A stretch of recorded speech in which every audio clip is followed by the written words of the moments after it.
A millionaire single dad stood stunned as a waitress repaired his disabled son's toy never, imagining that her ingenuity would spark a life-changing device and spread hope around the world. Hello, my wonderful viewers. Get ready for a story that will touch your heart. Don't forget to hit like and subscribe if you're swept up by this journey, and leave a comment below telling me where you're watching from and what time it is there. It's amazing to see people joining us from all over the world today. Benjamin Hayes stepped into the small diner on the corner of Kendall Square like a man seeking an exit from his own maze. Once hailed as the golden mind of tech, having turned 3 garage startups into billion-dollar unicorns, now wore deep shadows under his eyes from sleepless nights and carried a heart in pieces. But what exhausted him wasn't the red numbers on his financial reports or shareholders losing faith. It was Owen. His 10-year-old son sat silently in his wheelchair, his small legs having lost all feeling since the accident that nobody spoke of anymore.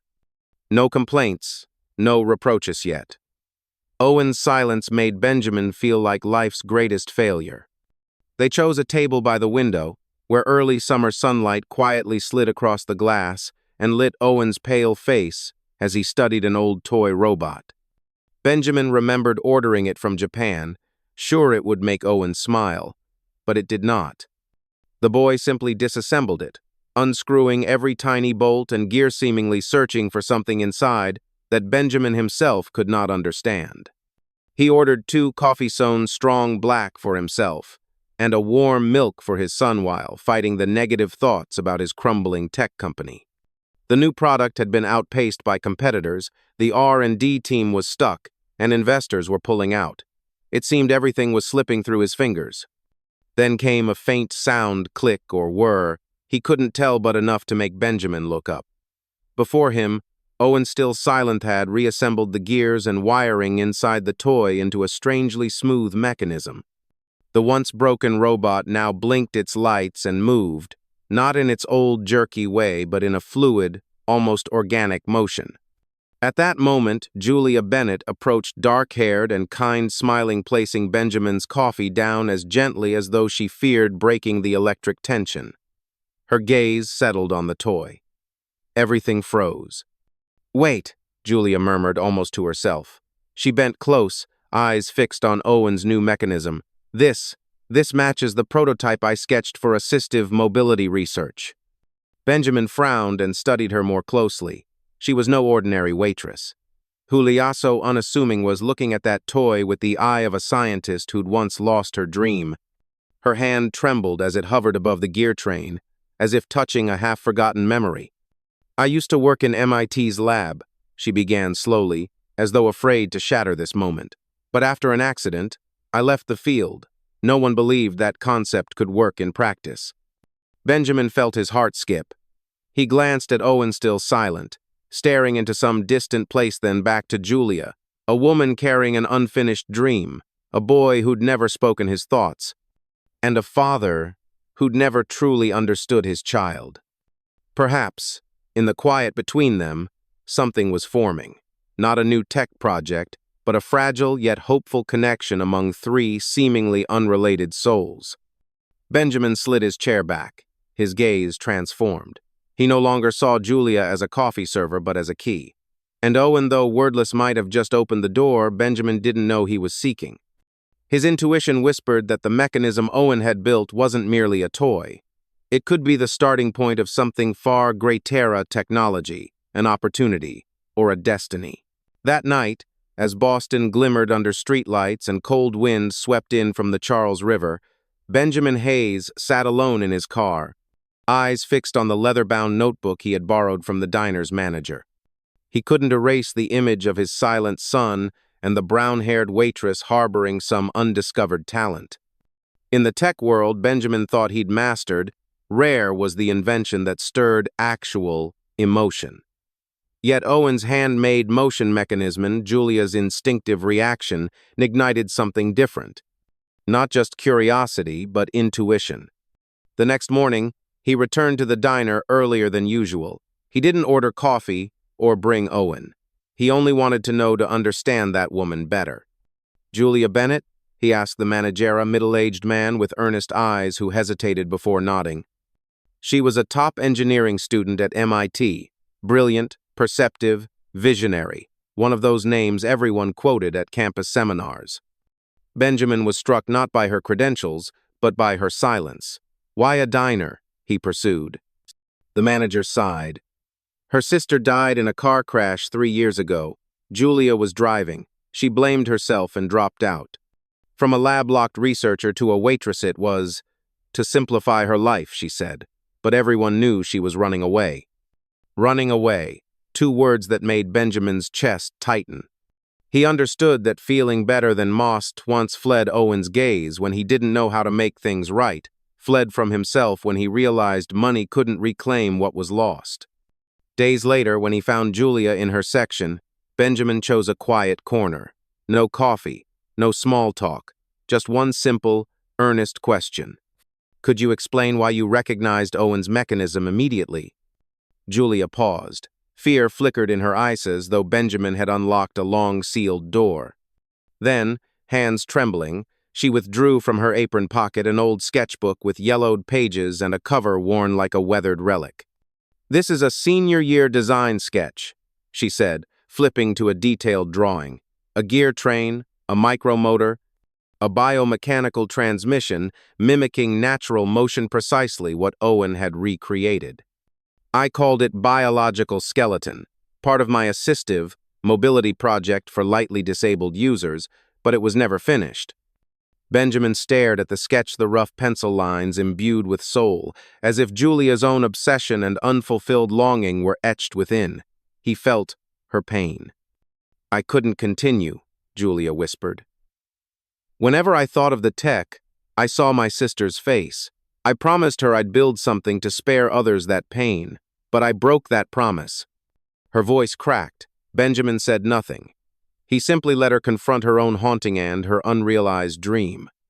Finally, he offered gently, "I don't think you broke that promise. Maybe you were just waiting for the right people to fulfill it with you." Julia lifted her head, her gaze drifting to Owen sitting at the next table, silent, yet watching every movement. In his eyes, she sensed something uncanny tether drawing her to that child. Not for his intellect, but for their shared solitude. 2 souls yearning to be understood, just as she had been years ago. And Benjamin beneath the tech, Mogul's cool veneer harbored a heart cracked by unnamed regrets. Julia nodded, her voice still trembling. "I'll help, but I'm not sure I have the strength to fully return." Benjamin smiled a rare, warm expression of both thanks and trust. "You don't need to go back to the way it was. Just be yourself, today." And from that moment on, no one knew they were writing a new chapter own not only for technology, but for 3 people learning to trust again in what they thought was lost. Benjamin Hayes's laboratory occupied the top floor of a sleek glass tower in Boston's tech district, the heartbeat of billion-dollar ideas, but lately only echoing with the hum of fans and pale fluorescent light. The day Julia Bennett walked into that space, everything seemed to shift by half a beat, not because she was a genius straight out of academia, but because she carried herself with calm purpose and brought something no engineer there ever had, eyes that truly saw the child tucked into the corner of the room. Owen. He had his own little workshop, a low wooden table at wheelchair height, strewn with circuit boards, colorful wires, and tiny tools fit for a miniature world. Here, Owen needed no pity, only uninterrupted focus. Julia approached wordlessly. She knelt, gently touched a loose screw Owen was fumbling with, and used a few simple hand signal soft gestures, like delicate sketches to guide him on seating it so the circuit wouldn't short. Owen glanced up, wary at first, but Julia waited, sitting beside him with patient stillness, willing to spend an entire afternoon earning his trust. And after a few minutes, Owen carried on. From that moment, the lab's atmosphere changed. Day after day, Julia came in. She brought no slides or status reports, only her notebook, hand-picked components for Owen, and a heart scarred enough to know how to handle fragile things. She taught Owen with her gaze, her gestures, and a non-judgmental silence. Benjamin watched from the doorway each day. At first, he simply observed to make sure Julia wasn't overextending herself and Owen wasn't too guarded. But then he realized he was no longer watching. He was learning to be a father, not by controlling, but by stepping back and letting beautiful things unfold. One rainy afternoon, Boston's windows laced with silver droplets, Owen rolled over and presented Julia with a small device he'd just finished. A lightweight exoskeletal frame integrating a sliding motion mechanism. Julia studied it, and suddenly her eyes lit up. "Benjamin!" she called out for the first time in weeks. Benjamin entered, astonished. Owen's design. Julia placed the device on the bench. This mechanism could solve the bottleneck in your assistive robot's elbow joint. Remember? The problem of mimicking natural motion. Look, Owen's gear spring has such smooth compliance. If we integrate it into the shoulder module. Benjamin leaned in. His hand traced the exoskeleton Owen Buell-Teach weld precise, each wire perfectly routed. He turned to his son, about to speak, but Owen blushed and looked away. "He's teaching me how to design again," Julia said softly, emotion in her voice, "and reminding me how to listen to what doesn't need words." From that day on, they worked as a nameless team. Julia led. Insolent but responsive through signals and glances. Benjamin, though never one to hang back, quietly supported, sourcing papers, connecting experts, and above all, staying in the lab longer than ever before. One evening, after most lights were off, Benjamin stood at the door with a cold coffee in hand, watching Julia and Owen huddle over the workbench. She was showing him how to calculate torque, sketching simple formulas on paper, and Owen for the first time gave a clear, genuine smile, a smile that made Benjamin's heart tighten. Not from jealousy, but because he realized Julia had just unlocked something he'd been searching for 10 years, not only for Owen, but for himself. A future where his son would not just live but shine. Benjamin closed his eyes. In that moment, he knew the device they were creating might change an entire industry. But more importantly, the process itself was saving 3 hearts that once wandered lost. Dear viewers, take a moment to relax or grab a drink, then continue listening. More surprises lie ahead. Comment 1 if this story moved you, so we know you're still with us. The days spent in that laboratory made time itself feel soft among the chips and metal gears. Benjamin Hayes found himself smiling more, feeling lighter, and hopeful. Strangely, that hope did not stem from a new investment or positive market news, but from a brown-haired woman and a boy with eyes as deep as an untold universe. Julia. She wasn't merely technically gifted, Benjamin had recognized that long ago. But there was something else in her that made this once cold tech titan's heart slow its beat each time he saw her leaning over Owen. Those hands, once trembling with past pain, now steadied as she guided the boy to screw in each bolt, solder each tiny trace. And Owen, the boy who once lived in silence and now bloomed like a flower beneath her gentle sun. Benjamin never spoke of it, yet within him rose a vague emotion, as if Julia were the final piece of software needed to complete his long-abandoned dream. One late evening, they stayed behind in the lab long after the city had fallen asleep. The drizzle tapped softly on the windows, casting glittering paths across the cold concrete floor. Owen lay asleep at the workbench, his head resting on his engineering notebook, his small hands clutching the frame they had spent weeks developing. Benjamin and Julia sat opposite each other, each holding the final prototype circuit they had just tested successfully.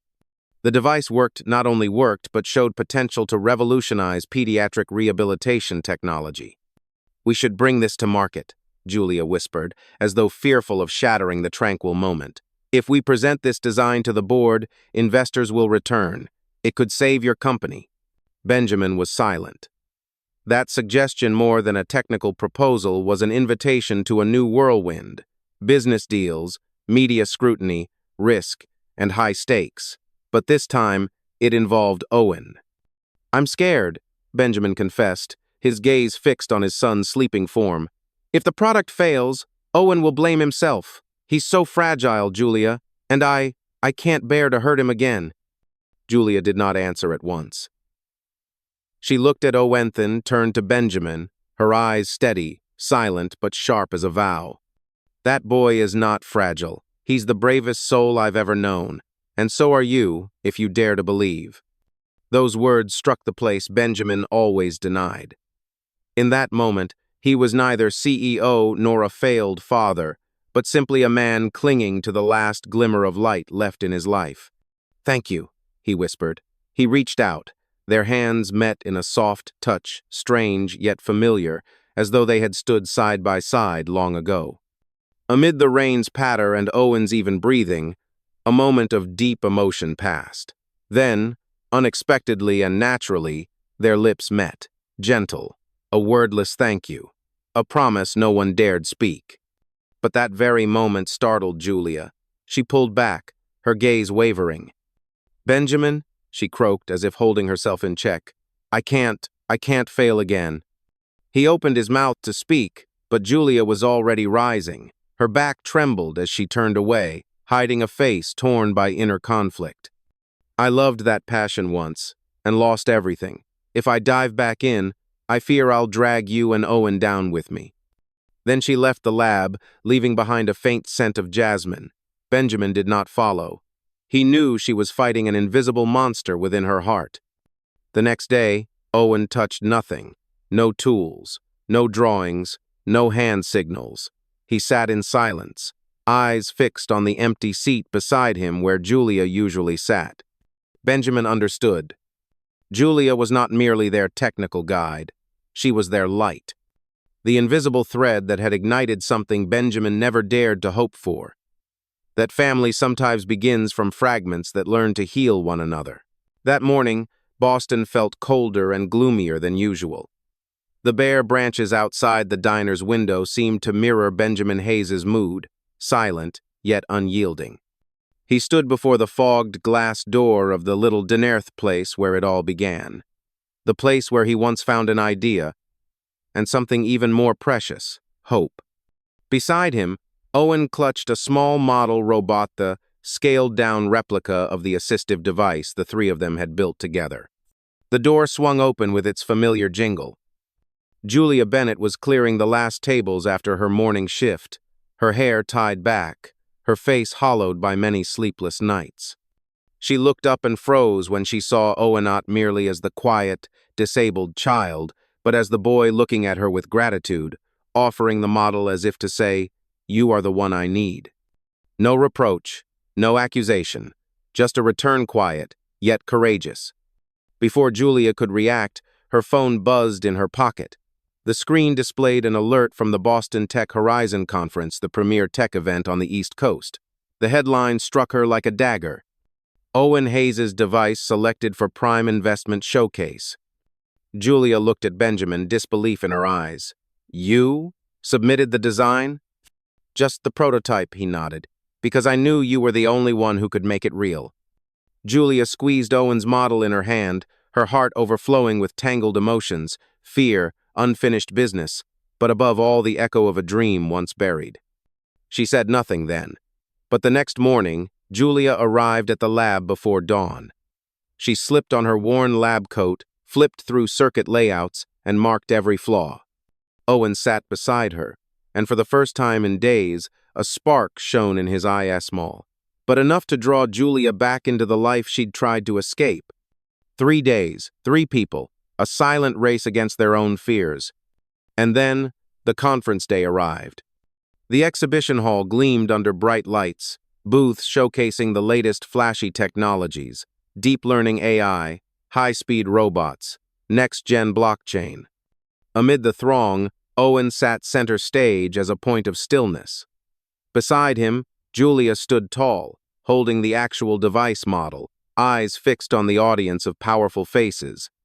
Her voice rose, trembling at first, then firm. "This device isn't just technology. It's a language, from a child who doesn't need words to change the world." She explained how its biomechanical motion system worked, how its adaptive navigation adjusted to the wearer's body, and above all how Owen, a child with no formal engineering training, had breathed life into it. The hall fell silent. Then, as if bursting, applause roared like waves on the shore. Many rose to their feet, Investors flooded the stage afterward, eager to pledge support. A figure lit up the screen: $28 million committed in seed funding. Benjamin stood behind the crowd, eyes never leaving the two on stage. Julia, bent to wipe Owen's brow, was smiling shyly, yet radiantly. Benjamin came forward and whispered in her ear, "You didn't just save the company, you saved our future." Julia turned, tears brimming in eyes that once held only fear and escape. "You don't understand," she choked. "I thought if I touched my passion again, I'd lose something irreplaceable, but I was wrong. What I lost wasn't my sister or my career. I lost myself. And, thanks to both of you, I've found it again." Benjamin said nothing more. He simply took her hand this time, neither trembling nor surprised, just a firm, reassuring grip. Under the stage lights, amid investment contracts waiting to be signed, the greatest gain they shared was not money. It was a small device born from three broken souls, now united in rebuilding something extraordinary. In the laboratory that once bore the shattered beginnings of so many dreams, a new morning dawned with quiet light filtering through misted glass. The scent of machine oil, metal, and warm plastic still clung to the workbenches, the aroma of effort, of a journey, of something crafted from the heart as much as from technology. Benjamin Hayes stood among scattered components, microcircuits, and half-finished schematics. In his hand was a small box, which he opened to reveal a silver pin intricately engraved, a gear entwined with an arm reaching upward. It symbolized their journey, the voyage of a child who couldn't walk, yet compelled the world to follow. Across the room, Owen sat in his wheelchair, screwdriver in hand, fitting a new module onto the second-generation prototype. He offered a shy smile. Beside him lay a roughly carved wooden gift, a tiny screwdriver Owen had made himself for Julia. Julia approached, her brown hair now tied back professionally, wearing a pale blue blazer where once she wore her apron. But her eyes, the same eyes, no longer held fear or flight. They shone with the clarity of someone who had chosen to rise, even after the past had knocked her down. Benjamin stepped forward and presented her with the silver pin, voice husky yet tender.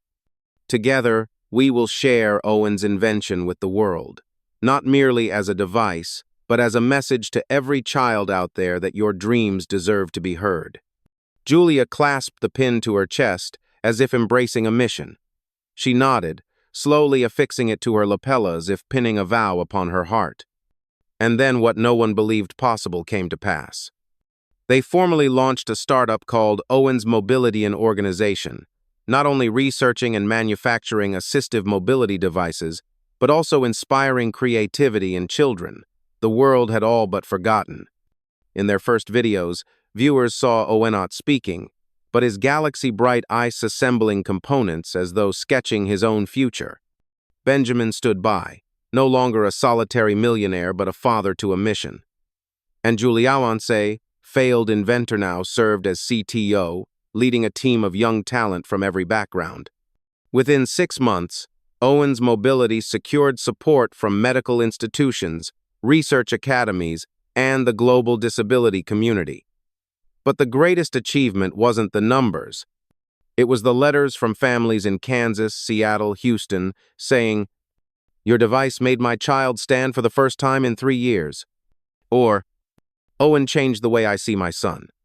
One small device opened thousands of doors across America, and Benjamin, Julia, and Owen were no longer 3 strangers brought together by a broken toy.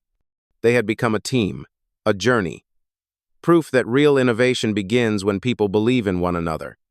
They demonstrated a simple yet powerful truth. Every child, no matter their body or circumstance, carries an idea that can change the world. And you know what? This story is far from over. Because every device assembled, every smile ignited, writes a new chapter. Thank you for joining us to the end of this story. If Benjamin, Julia, and Owen's journey touched your heart, please share this video with your friends and family, especially those in the United States, where technological dreams and human kindness go hand in hand. Subscribe so you won't miss our next stories of resilience, passion, and ordinary people achieving the extraordinary. And leave your thoughts in the comments. Each of your reflections motivates us to continue this journey. If you can, tell us where and when you're watching, maybe a quiet morning in Seattle or a late evening in Miami. It's a small detail that wonderfully connects hearts across America. Thank you for believing that sometimes a single ray of light is enough to change an entire future.